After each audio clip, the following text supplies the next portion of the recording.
اللهم صل على سيدنا ومولانا محمد وعلى آل سيدنا ومولانا محمد وبارک وسلم۔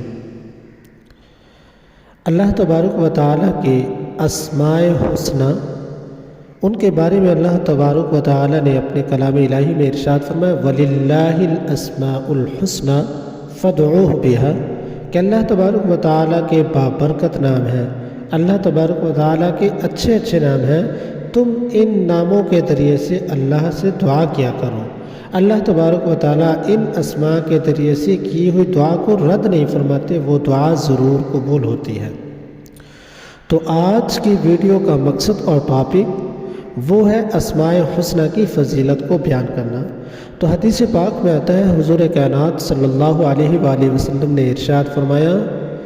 کہ جو بندہ اللہ تبارک و تعالیٰ کے اسماء حسنہ یعنی 99 صفاتی نام یاد کر لیتا ہے، اللہ تبارک و تعالیٰ اس بندے کو جنت میں جگہ عطا فرمائیں گے، اسے جنت میں داخلہ نصیب فرمائیں گے۔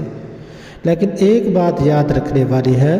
کہ ہم اس طرح کے فضیلت والے عمل کریں،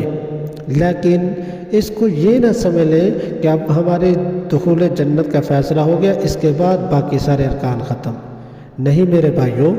یاد رکھو کہ اللہ تبارک و تعالیٰ نے جو ہمیں اجر و ثواب کی چیزیں عطا فرمائی، عمل عطا کیے، وظائف عطا کیے، تو وہ ہماری رہنمائی اور اللہ رب العزت کی ذات نے ہماری سہولت کی خاطر عطا کیے کہ تاکہ میرے بندے وہ چھوٹا سا عمل بھی کریں تو اللہ تبارک و تعالیٰ اس کا اجر و ثواب زیادہ سے زیادہ عطا فرماتے ہیں۔